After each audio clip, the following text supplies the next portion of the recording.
You're listening to the Fantasy Football Podcast with Charles Barr and John Chapman. Here we go. Episode 24, is it? Ooh, man. We are. That's exactly where we are, actually.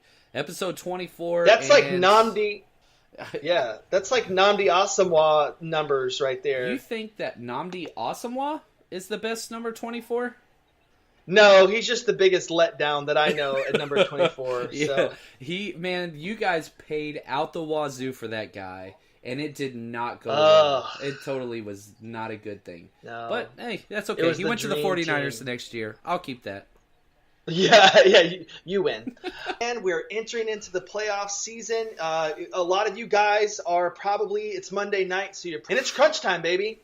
Oh, I'm sweating it so hard right now. My big money league, I guess you could say my league of record, I am up 2 points right now as the Bengals and the Steelers are playing, and I have Chris Boswell, and it's a one-person IDP league, so it's full offensive fantasy with one individual defensive player, and he has Vontaze Burfict. So I am sweating very, very badly right now. Sweating bad. It's all good. It is all good. Man, I just want to throw out some love to Full Press Coverage. Ever since they've been dropping their stuff on Twitter and that website's gone up, just going to say that has been a website that's been dedicated to content and no flub. It's been great.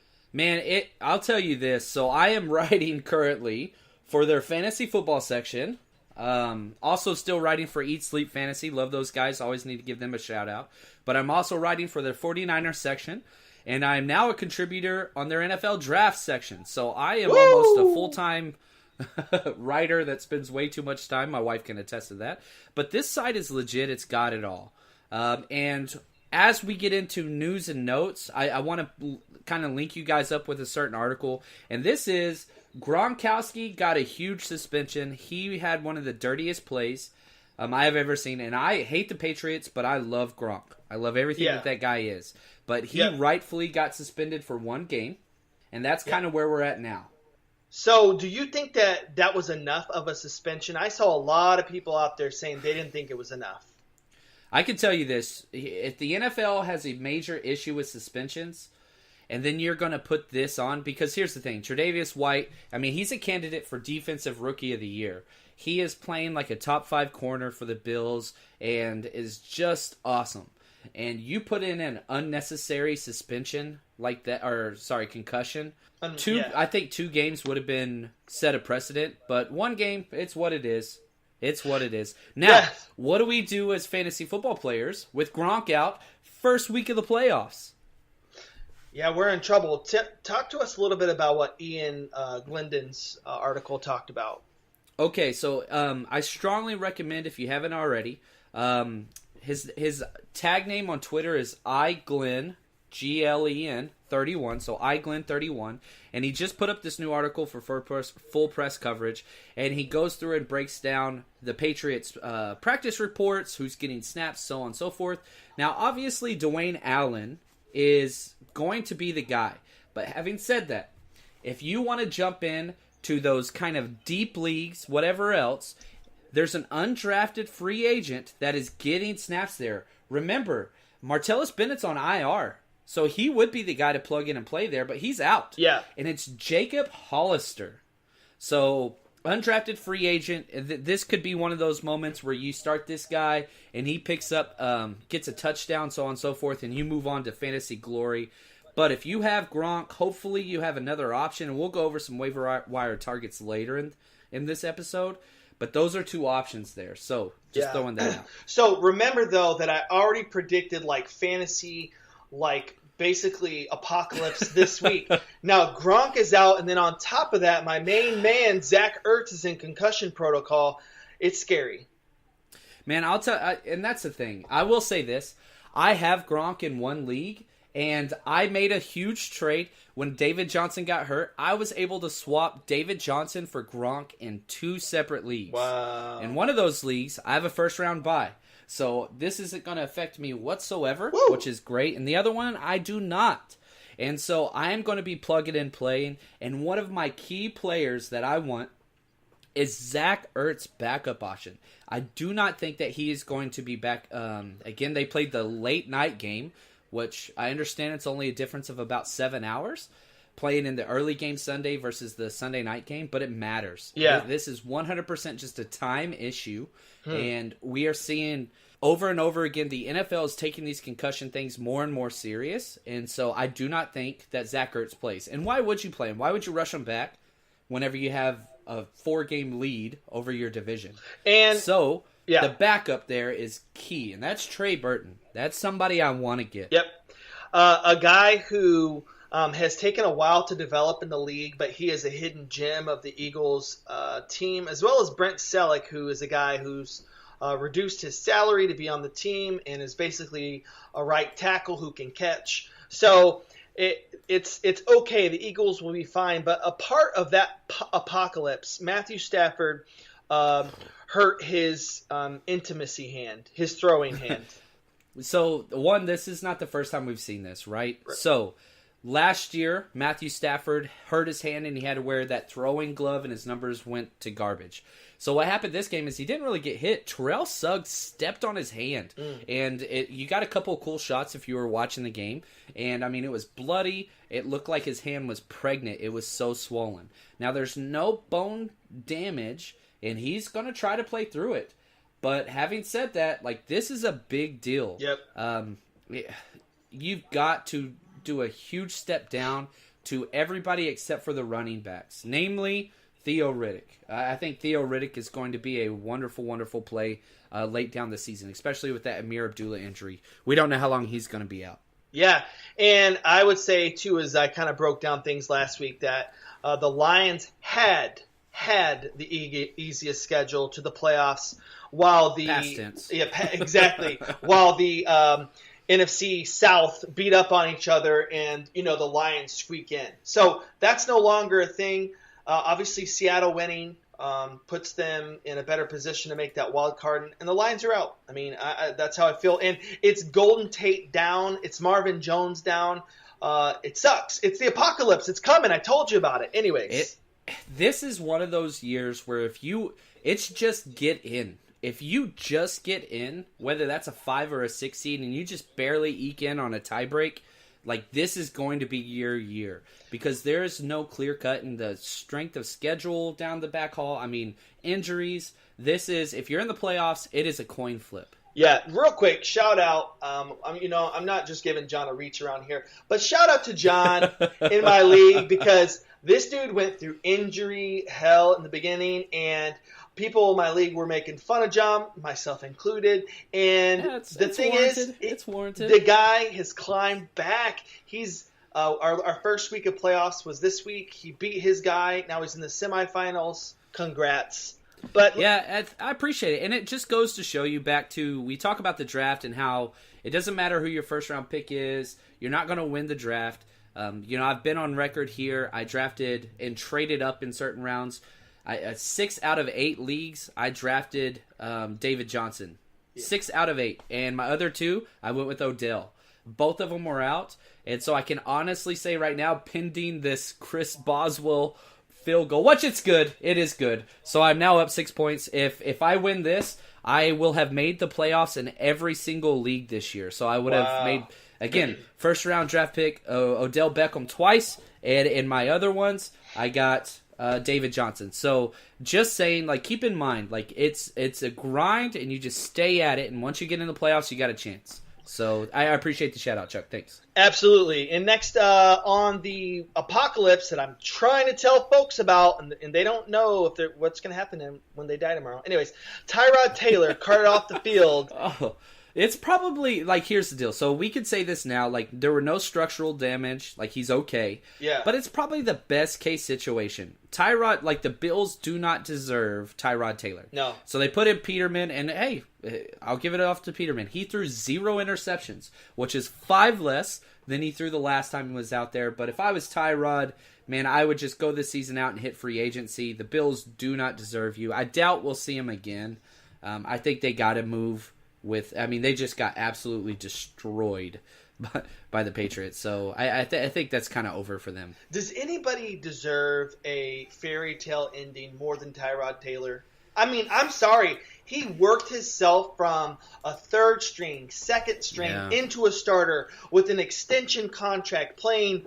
I mean, listen, is he the best guy ever? He's not, but he's a quality starter in this league. So go to Miami. No. And go to Miami. No, go to Jacksonville next year because as much as I love Bortles, I mean, come on, Tyrod Taylor would beat him out in a competition and go win a Super Bowl. I hope so.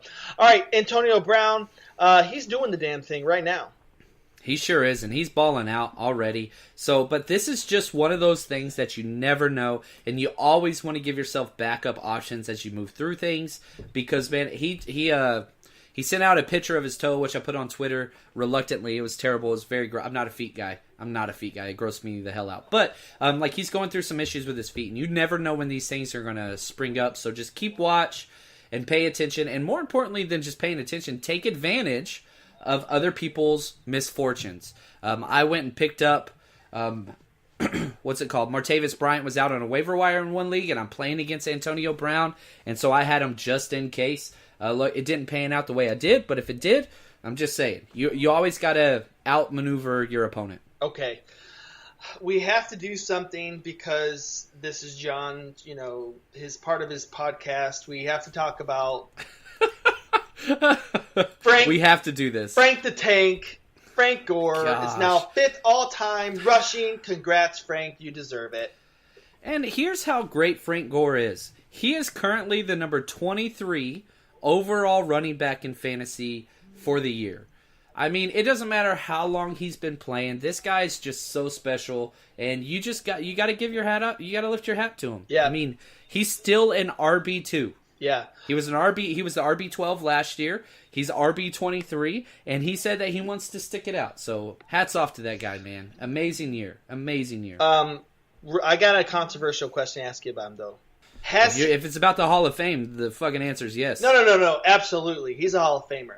My question is, in his career, has he ever been a top 3 back? Has he ever been better? Number one, the answer is no. Has he ever been the best running back in the league in his career? The best, no. But he had a 2,000-yard season in 2006. Like, here's the thing. You asked that question. I'm not even looking at it. I'm telling you right now. He had over 2,000 yards in 2006. He's had over 1,500 yards 4 times after that. Okay. So, I'm just saying, listen, longevity is there. Absolutely. He's a Hall of Famer. Like, no.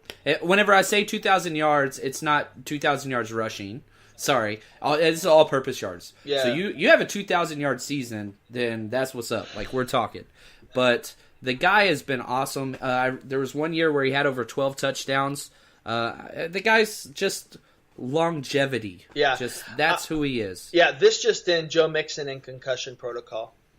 Ooh, man, I hope he doesn't make bad decisions with his life now. Oh, yeah. Okay, sorry. Sorry. All right. He punches women. Yeah, no, we got the reference. Anyway, so I hope somebody gets upset that I made fun of Joe Mixon's concussion. Yeah. Please at me on Twitter, JL_Chapman. Tell me how terrible I am because I'm talking about a guy that hits women in the face and I don't care about his concussion. Yeah. Please, please, please. Holla at me. Anyways, Greg Olsen should be back next week. We told you, don't mess with him. Wait till he shows you something. It's exactly, man, well said, Chuck. And here's the deal again. Still don't mess with him. Yeah, no. You have him on your bench. You do not drop this guy because if you win the first round, and let's just say he goes out and has a 6-catch, 80-yard game, and touchdown or no touchdown, who cares? All we're looking for is just snaps and health. Then the following week you start him. Championship play here. You sit that guy on your bench. If whoever owns him in your league got pissed off and dropped him, pick him up. Right. It's like your cute coworker. You're going to wait until your wife, basically, something happens to her, and then you're going to marry her. But anyways, that's exactly what it's like. I really hope that this is the episode that my 9-year-old son asks his mom, can we please listen to Dad's podcast, which has happened in the past, and this is the podcast. Awesome. That's your Uncle Charles. Woo, there he is. My name's Uncle Chuck, and I like that. All right, waiver wire, baby. Oh, I see what rhymes with your name. Yes. I see what you did there. Yeah, Kill Bill. Anyways, references. That's a sick reference, bro. All right. Aaron, back in business. All right, so let's get into these. We've been hitting around our waiver wires. Now, just because you're in the playoffs, that does not mean you stop churning your roster. No, Right. This is the awesome time because it doesn't matter if you're the first seed or second seed. Half of your teams are out, which means even if you're the 11th or 12th priority, you've got to subtract 6 from that. So you Right. can get guys that you normally wouldn't. Guys that you're thinking, all right, well, everybody's going to put in a claim for this guy. No, they're not. So you put in waiver wires for all these key players if you have room. And deeper leagues, you gotta know the format. But here's what's important. Aaron Rodgers is about a week out. He threw a 50-yard bomb in warm-ups the other day, looked to the cameraman, and shrugged. Like he is in, and they're in playoff contention right now. So if you look at exactly where they are, like he is coming back. You mean to tell me you can get Aaron Rodgers off of waivers? He's only owned in 40% of leagues. No, Like, he is yeah. available. Some people didn't hold on to him. Yeah, I've seen him. It's crazy. All right, next up is, again, another guy we have to talk about. No, we should talk about him. No, you should. Jimmy Garoppolo. Jimmy Garoppolo, my savior. I love this man.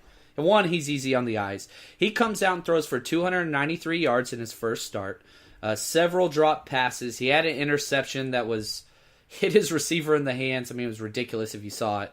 But this guy's fantasy relevant. One, he's active with his feet. And if he would have thrown one touchdown, he would have been a top 10 quarterback play this week fantasy-wise. And who does he have next week? The Houston Texans, who give up the 30th most points to the fantasy quarterbacks. Like, he is a outside quarterback one guy. So if you are somebody that you've got a ridiculous matchup, so on and so forth, like, definitely a guy to pick up. Also, Josh McCown, still sitting out there, owned in less than 40% of leagues. Josh McCown is putting together an amazing season. Yeah, he is. At 38 years old. It doesn't matter who he plays. He is the number 10 overall quarterback, and his last 2 games he's putting up 34 points and 28 points. The Jets are just that team you don't want to see right now. You just don't want to see them right now. I agree. They can kind of mess That's with well said. Yeah, they can kind of mess with anybody. They're not a dominant team by any stretch, but these guys, you don't want to see them. Next up, Kerwin Williams on the beat. Yeah, man, Kerwin came out and he balled out. Like, it was very impressive just how much they just kept feeding him the rock, and he kept doing well with it. And so Adrian Peterson has a neck issue, and what do we do with that? Like, is he going to be playing next week? If you're AP and you're on a team that's probably not going to be making the playoffs, they are 5-7. Yeah. But he's probably not going to be coming back for this. Now, if you look at the touches, Kerwin Williams had 16 touches in the running game and rushed for 97 yards. Like, they're going to continue feeding this man. So why not? Why not go back with the Flames? Again, if you have a running back position where you're just hurting, pick him up, see what happens. Yeah. Also, Mike Davis is rough for me. Okay? Again, he's a former 49er. I know him very well, out of South Carolina. But the problem is his matchup. Guess who the Seahawks have in this upcoming week? Jacksonville, baby. Jacksonville Jaguars. You do not start him this week. So Nope. if you do pick up Mike Davis, you set him on your bench, and you should pick him up. But you do not play him. That you're going to wait. That's what you're doing there. Can I talk just really quickly before we get into our next guy about, again, just something I noticed? I really think that the Seahawks, for their style of play, it is unfreaking real how amazing Russell Wilson is. Oh my God, dude, he is faster Brett Favre. Okay, he's got the touch pass on lock. Their route tree is stupid. It's different. But here's the thing. You're playing the Eagles one week, which, hey, you balled out on the Eagles. You're playing Jacksonville this week. Russell Wilson got crushed a few times, okay? I'm not so sure back-to-back weeks that one of these guys aren't due for just an actual obliteration, whether it's Baldwin, Jimmy, Russell. He did put them in some precarious situations last night that they got lucky in. I mean, they beat the Eagles fair and square. but there were some times where they should have been eliminated.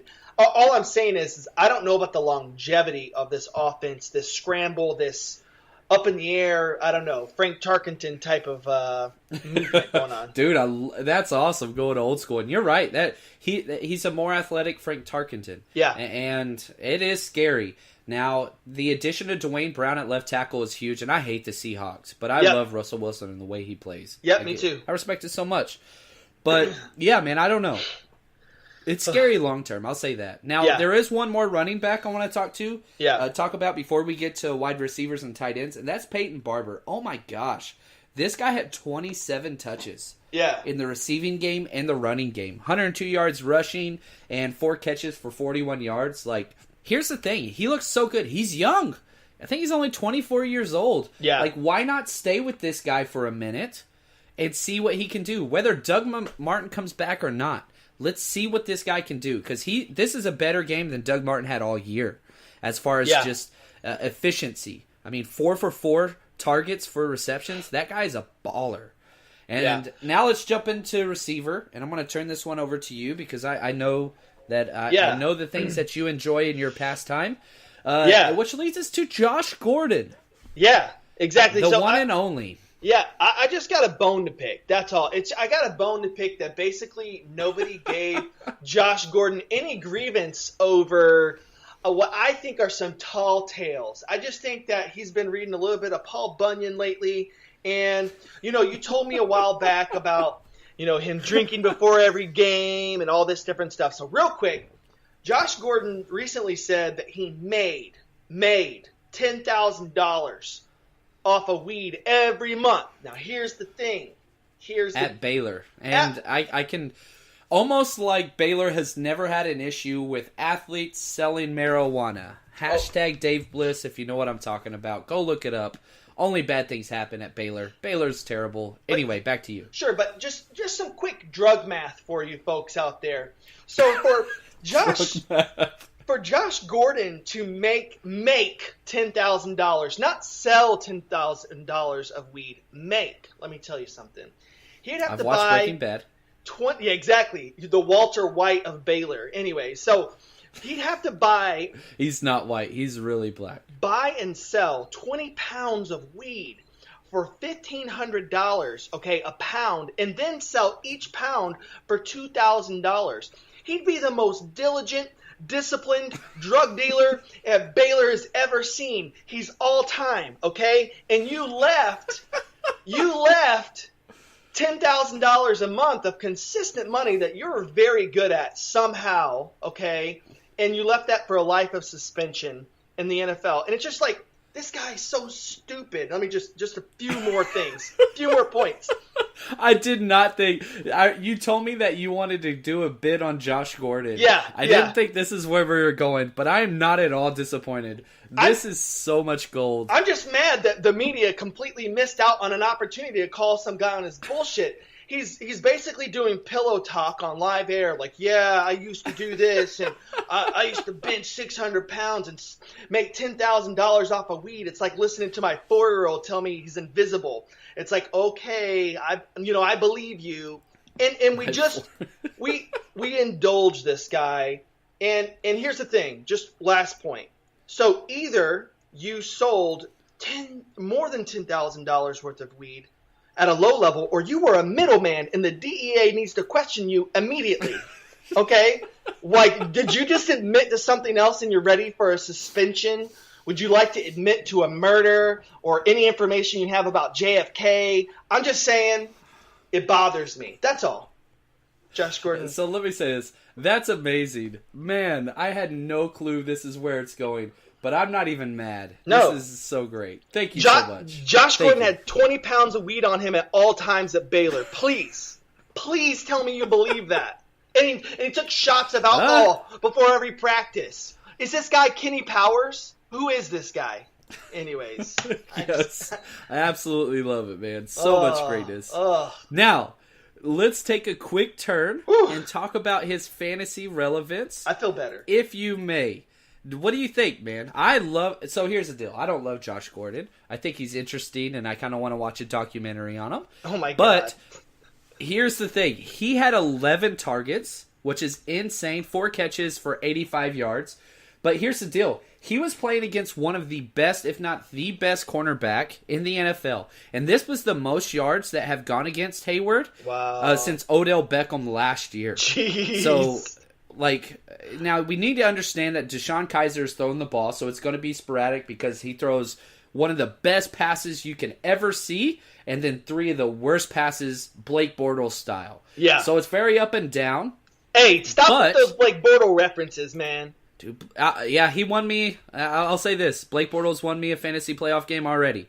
Thank you. So I need to be a little bit nicer. Grateful. But there's no doubt moving forward, this is the guy. So this week he's got Green Bay, which gives up the 4th most points.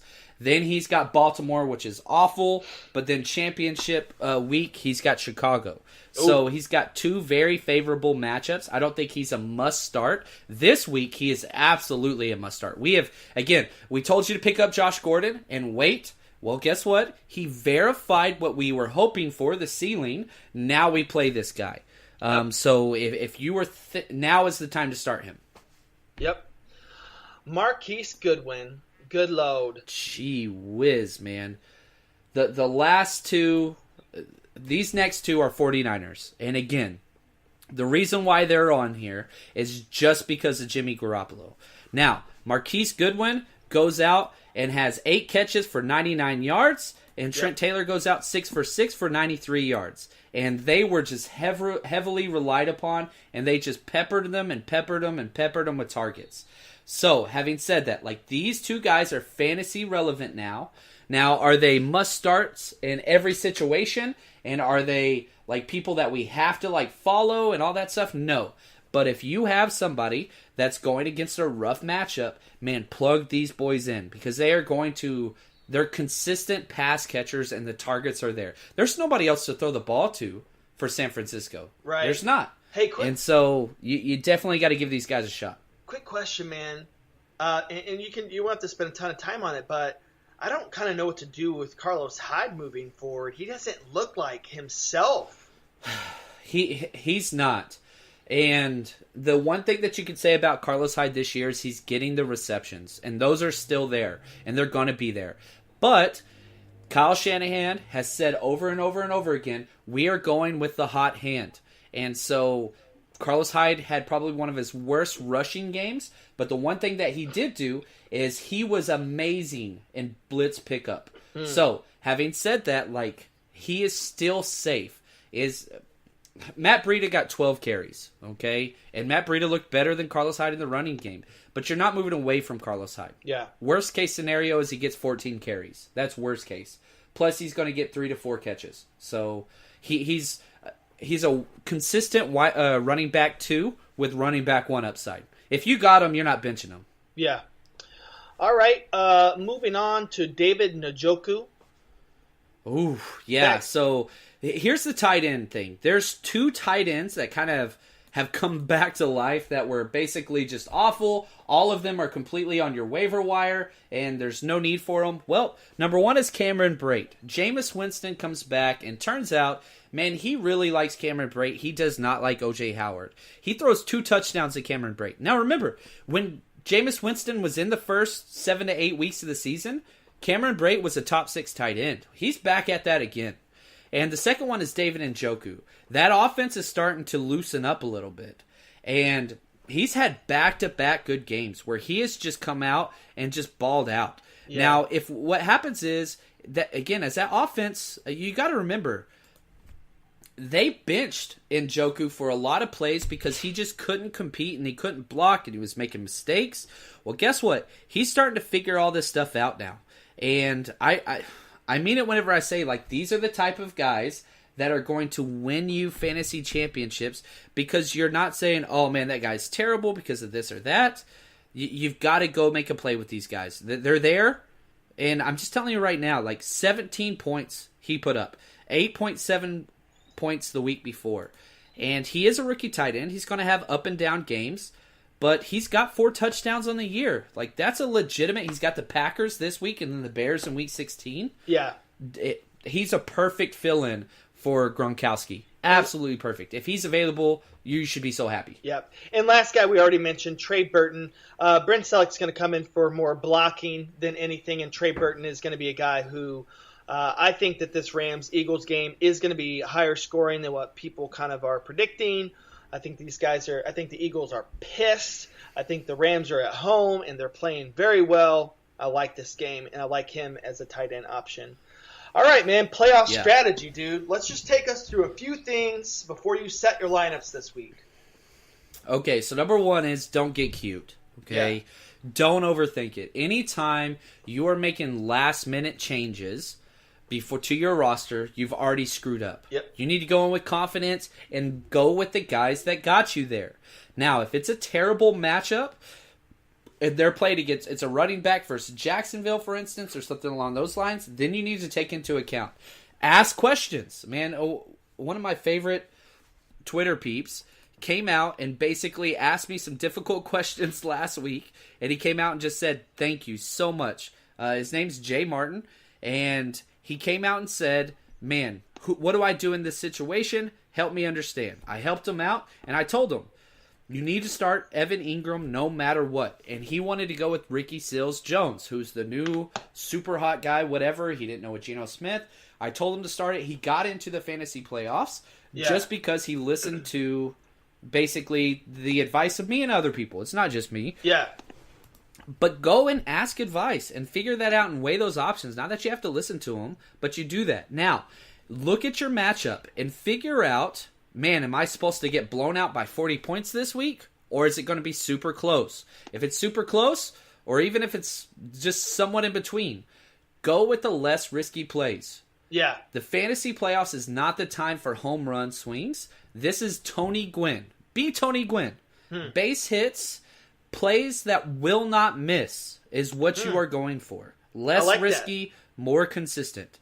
It's basically my philosophy in life and picking up women long time ago. I believe in singles.